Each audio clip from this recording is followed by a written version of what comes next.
Olá, meu amigo, minha amiga, muito obrigado de verdade vocês estarem aqui no nosso Portal do José. Você que acompanha o nosso espaço viu que nos últimos dias mais de 5.000 pessoas se inscreveram aqui no nosso portal. Isso é motivo de grande satisfação que eu quero compartilhar com vocês e também de dizer que isso aumenta a minha responsabilidade no trato dos temas que eu trago todos os dias para a gente analisar aqui no nosso portal. Se você está chegando agora, conheça os nossos outros vídeos, se inscreva também, você que é muito bem-vindo, compartilhe se você achar bacana, dê joinha para a gente chegar mais longe, não esqueça de fazer isso, e mande seus comentários para cá, porque são sempre lidos e são sempre considerados.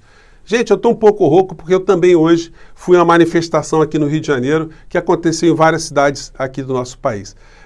Foi muito bacana mais uma vez e teve muito mais gente do que a manifestação passada.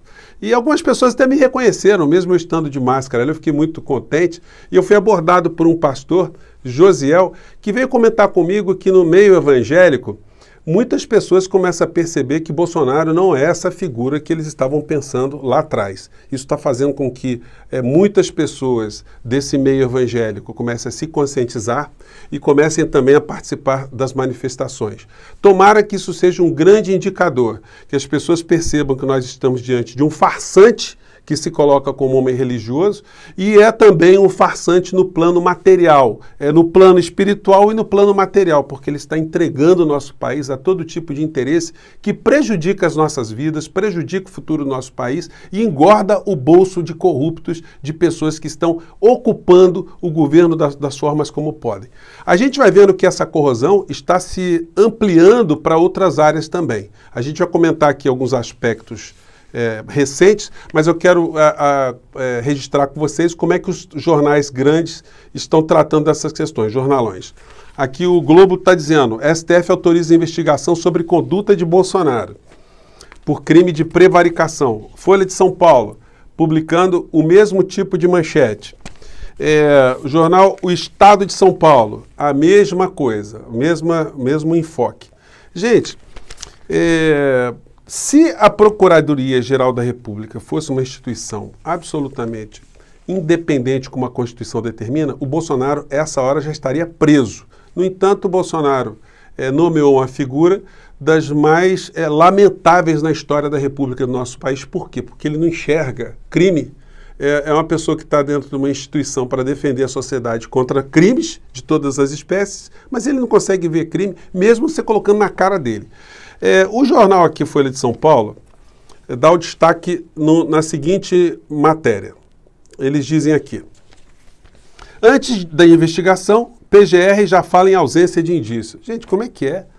Então, quer dizer, o senhor Augusto Aras, que um deputado federal ir para uma CPI transmitida ao vivo para o Brasil inteiro, dizer que informou para o presidente a existência de uma quadrilha que está envolvida com escândalo de vacina, cuja falta mata brasileiros e o senhor acha que não tem nenhum indício, não tem nada de relevante, isso por si só é uma coisa insignificante? Gente, como eu já disse a vocês, em programas anteriores, muita gente vai ser responsabilizada criminalmente, patrimonialmente, por estarem agindo ao lado de Bolsonaro. Eu citei que Pazuello ia se dar muito mal e ele está se dando mal antes do que ele imaginava. O Ministério Público Federal está entrando com uma ação contra o Pazuello e tem uma repercussão patrimonial da ordem de 122 milhões de reais, que vai recair sobre as costas de Pazuello. Ele já deve estar bem arrependido de ter feito o papel de ser uma espécie de capataz da morte do Bolsonaro, de ter aceitado ser ministro da Saúde, sendo uma pessoa absolutamente desconhecedora, incompetente e ignorante no tema. Isso acarretou resultado morte. E muitas mortes, né? Então, o Bolsonaro cometeu um ato de prevaricação em nomear o incompetente cometeu um ato de prevaricação em aceitar o cargo, em fazer tudo aquilo que ele fez e o que ele deixou de fazer. Então, ele é apenas o começo da fila, que começa a andar agora. E o Procurador-Geral da República, o senhor Augusto Aras, deve estar rezando todos os dias para o Bolsonaro se reeleger. Porque se entra um presidente de uma outra linha e coloque um novo Procurador-Geral da República, correto, ético e que analise o comportamento que o senhor Augusto Aras está tomando nesse momento, o senhor Augusto Aras será responsabilizado criminalmente e civilmente também. porque não é possível alguém, diante de tantas provas, dizer que não viu nada, que não está acontecendo nada. Isso aí qualquer estagiário conseguiria enxergar os indícios, as provas e o resultado do crime, né? Porque nós temos mais de 520 mil mortos. Isso para o senhor Augusto Aras não são indícios suficientes que alguma coisinha errada aconteceu na presidência da República? Pois bem, gente, eu estou mandando uma correspondência, fazendo contato com o senador Fabiano Contarato. Essa CPI está colocando para o Brasil alguns senadores de partidos diversos que têm mostrado um grande compromisso com a ética, com o erário público, com a saúde pública, com a nossa soberania, enfim, e estão cada vez mais conscientes que é necessário responsabilizar o presidente da República por esse genocídio aqui no nosso país. Então, eu quero fazer uma sugestão ao senador para que examine a possibilidade de entrar com uma ação criminal contra o presidente da Câmara Federal, o Arthur Lira. Gente, nosso programa não é editado, às vezes dá um curto-circuito aqui, mas vamos seguir em frente. Para que o Arthur Lira também seja responsabilizado por prevaricação.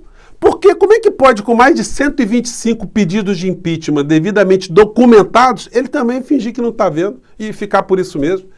Pode isso? Ele é um servidor público também.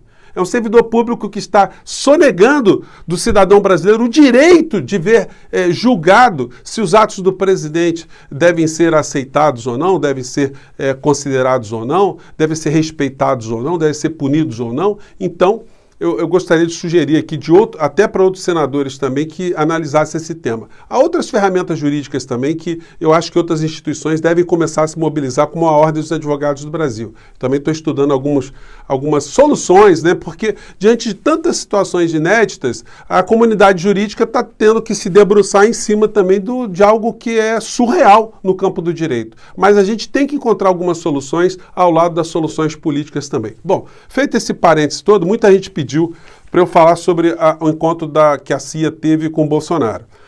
Os jornais documentaram aqui e muita gente, que encontro é esse? Gente, olha só, agente secreto não anda com crachá para tratar de assunto secreto. Essa reunião foi uma reunião protocolar que eles foram claramente cuidar de assuntos que foram colocados ali, foram documentados ali, e o que foi colocado ali foi que o interesse do governo americano no 5G, em barrar a licitação no nosso país de 5G, de barrar para os chineses, porque os chineses se desenvolveram tecnologicamente ao longo das últimas décadas e os americanos não conseguem mais apanhar. Eles estão preocupados com a tecnologia 5G e os chineses já estão desenvolvendo a tecnologia 6G. Então o assunto aparente que foi tratado foi esse. Porque os outros assuntos, a CIA já trata há muitas décadas, gente. Aqui no nosso país eles estão infiltrados, eles têm gente no Brasil e em todas as partes do mundo, eles têm um orçamento bilionário. Eles usam esse orçamento justamente para entender o que está acontecendo nos países satélites, para eles poderem estabelecer suas estratégias geopolíticas, geoestratégicas. Esse livro aqui, desse ex-agente da CIA, que eu já comentei com vocês, o John Perkins, esse livro se chama Enganados, ele fala bem pra gente como é que esses agentes funcionam desde sempre. Gente, aqui no Brasil, desde os anos 60, a gente tem claramente a CIA operando aqui, com duas instituições, o IPES e o IBADES, que financiaram a derrubada do João Goulart, a campanha de destruição da imagem de João Goulart, e João Goulart foi derrubado, segundo o Ibope, tendo mais de 60% de aprovação. Foi um golpe muito bem estruturado por inteligência, como foi também em outros países da América Latina. Aqui no Brasil, a CIA e outros lugares do mundo têm executivos em multinacionais, dentro de governos, dentro de universidades, dentro de vários setores não governamentais, que funcionam como consultores, em plena luz do dia. O cara, às vezes, é dirigente de uma grande empresa norte-americana, de uma montadora, e também fornece relatórios para a agência de inteligência, relatórios muito específicos. O John Perkins, aqui, em determinado ponto do livro dele, nos diz o seguinte: a divisão dele dentro da CIA era a divisão chamada de assassinos econômicos. E eles faziam mais ou menos isso. Nós, os assassinos econômicos, trabalhamos de várias maneiras, mas nossa tarefa mais comum é identificar países com recursos que nossas corporações cobiçam. Para isso, seduzimos, subornamos E forçamos seus líderes a explorar o próprio povo, a aceitar empréstimos que o país nunca poderá pagar, a privatizar bens nacionais, a legalizar a destruição de ambientes frágeis e, finalmente, a vender para as nossas corporações a preços de pechincha os recursos por elas cobiçados. Então, se você quer saber mais como é que atua a CIA, você pode ler esse livro aqui que você vai ficar bem conhecedor do tema.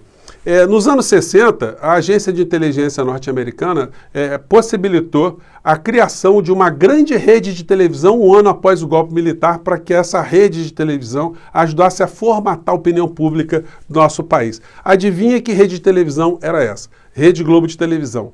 Golpe de militar de 64, em 1965, com dinheiro norte-americano da revista Time e a revista Life, o Sr. Roberto Marinho se associa a um norte-americano chamado Joe Wallach e cria a Rede Globo de televisão. O que leva um empresário de comunicação a montar uma rede de televisão numa ditadura? É para informar alguém? É para divertir alguém? Para que uma pessoa faz isso? Então, eles atuam, a inteligência atua no nosso país desde sempre. Então, esse encontro aí é um encontro que a gente tem que considerar apenas mais um encontro de interesses geoestratégicos norte-americanos aparente. Os não aparentes são travados aqui, como disse o John Perkins. Gente, como eu falei para vocês que há uma grande corrosão, segundo foi percebido hoje no meio evangélico, em relação à figura do Bolsonaro, me lembrei de dar uma pesquisada no que anda falando uma dessas lideranças, né? O Malafaia, ele não está falando nada de política. Nas últimas semanas, desde que o Ricardo Barros surgiu no epicentro da corrupção, ele como um líder do Centrão e um homem forte do Bolsonaro dentro do parlamento e apontado agora como o líder do governo, sendo um homem que estrutura um grande esquema de corrupção agora no governo Bolsonaro. O Malafaia não está falando nada. E para mudar um pouco de assunto e para desviar a atenção, ele parou de dar falas histéricas em relação aos políticos e passou agora a se preocupar com os gays. E um dos vídeos dele, ele esquece do assunto e parte agora para a nova cruzada que Freud tem que analisar direitinho o que anda na cabecinha desses religiosos, né? Acompanha esse trecho aqui, vamos lá. Cada um tem a prática sexual que quer e discorde delas quem quer, como eu. A questão é que eles querem impor à maioria o seu estilo de vida. Que a prova? Acabaram com a comemoração de Dia das Mães. Acabaram com a comemoração do Dia dos Pais, porque tem um aluno numa classe de 50 crianças, olha, um é filho de pais gays, então não pode comemorar. Impõe à maioria o seu modus vivendo.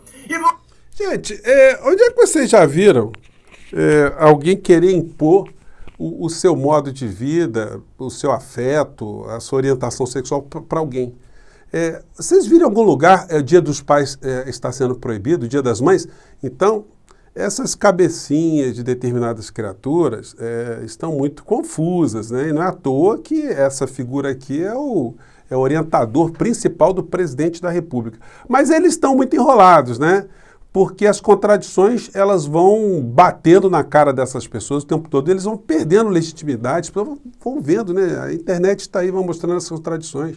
Aqueles que eles demonizavam o tempo todo, o Centrão, que seria o Centrão do Fernando Henrique Cardoso, do Lula, da Dilma, aonde está o Centrão agora? O Centrão que o general Heleno chamava de ladrões. Com quem que os ladrões estão agora e quem é que defende os ladrões e quem é que os ladrões estão defendendo?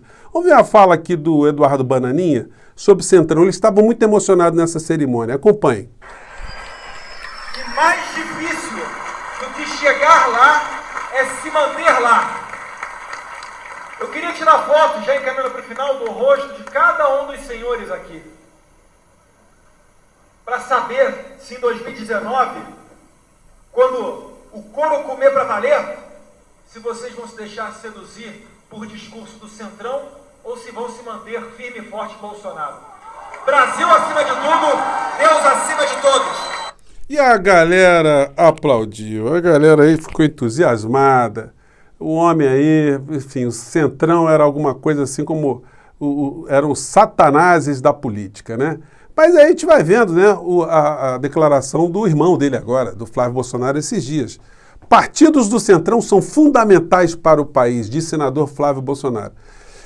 A gente pode dizer que esse pessoal tem caráter, que esse pessoal tem ética, que eles têm princípios. Esse senador aí da mansão de 10 milhões de dólares, né, como diz o outro, né, de 6 milhões de reais, de 12 milhões de reais, é muito real, né, gente? E a gente vai vendo a corrosão se dando por todos os lados e como é que esse pessoal está afim mesmo de morder dinheiro de pobre. O governo Bolsonaro/Guedes quer agora roubar dinheiro, roubar mesmo, com R maiúsculo, de pessoas que recebem o Bolsa Família. Que, pela própria característica, são pessoas, como a gente diz no direito, hipossuficientes, né? Empréstimo consignado para beneficiários do Bolsa Família é novidade do governo. Gente, o orçamento do Bolsa Família é de 34 bilhões de reais por ano. As pessoas ganham muito pouco e o governo quer facilitar agora que os bancos consigam emprestar dinheiro para essas pessoas e roubem essas pessoas, porque esses consignados, eles sempre são em taxas absurdas e as pessoas caem nessa arapuca. Quando elas vêm, elas perderam a sua condição de vida, já muito frágil, né? Como é que isso está sendo permitido? Olha, os deputados têm que entrar com uma ação civil pública, entrar com mandado de segurança, entrar com algum tipo de ação, embarrear esse tipo no Congresso, no orçamento, porque isso aí é uma empulhação, é um roubo de banco mancomunado com Paulo Guedes contra pobre. Já não chega o que eles estão fazendo contra o Brasil nos últimos tempos. Gente, no começo da pandemia, o Guedes destinou 1 trilhão e 200 bilhões de reais para banco. Se eles pegassem essa quantia e distribuíssem para 50 milhões de brasileiros que estão numa condição muito ruim agora, isso daria 24 mil reais para cada brasileiro. Dava para dar R$1.000 durante 2 anos para cada brasileiro durante a pandemia. Resolveria a questão ou não resolveria? Mas o dinheiro foi para banco, né? Para terminar, Ricardo Barros, o santo do Bolsonaro. Está aqui ele com o Fernando Henrique Cardoso, ele foi o vice-líder do governo Fernando Henrique Cardoso. Depois o Fernando Henrique Cardoso saiu, entrou Lula, ele passou a ser o vice do governo, o vice-líder do governo Lula. Lula deixou as eleições para Dilma, mais à frente, Dilma virou a presidenta, e ele passou a ser o vice-líder do governo da Dilma. Que beleza, hein? Aí a Dilma caiu, foi derrubada, e ele passou a ser ministro do Temer. E depois que o Temer saiu, ele passou a ser o vice-líder de Bolsonaro e depois passou a ser o líder de Bolsonaro. Ele tem essa vinculação com a área econômica, está aqui ele com o Guedes. Aqui um presente que ele ganhou do Bolsonaro, que foi a esposa dele, que foi nomeada para Itaipu Binacional. A filha que é deputada estadual. E ele não tem nada contra nepotismo, ele tem debatido muito na Câmara defendendo nepotismo. A explicação está por aí. E escreveu um livro muito sugestivo, né? Cujo título é De Olho no Dinheiro do Brasil. Então, meus amigos, nós estamos aí com essa figura que era detestada pelo Bolsonaro e que passa a ser o líder do governo Bolsonaro. E em breve nós assistiremos o senhor Ricardo Barros na CPI lá da Covid. Mas não se iludam, uma pessoa que trafegou por todos esses governos e hoje é uma figura central do governo Bolsonaro, que sabe muita coisa, é um homem que se articula com muitos deputados, esse homem é capaz de convencer a todos nós numa CPI que ele é um santo, que criminosos somos nós. Vamos aguardar, tem muita coisa acontecendo aí, mas o desgaste de Bolsonaro, ele parece ser irreversível. Se ele chega em 2022 solto, aí é outro departamento. Se depender da gente, ele vai ter muito problema de pessoas, se pessoas como nós continuar a fazer o que nós estamos fazendo para alertar cada vez mais todos os grupos da nossa sociedade, Bolsonaro não chega em 2022 não. Vamos seguir em frente. Gente, eu fico por aqui, um grande abraço, até lá.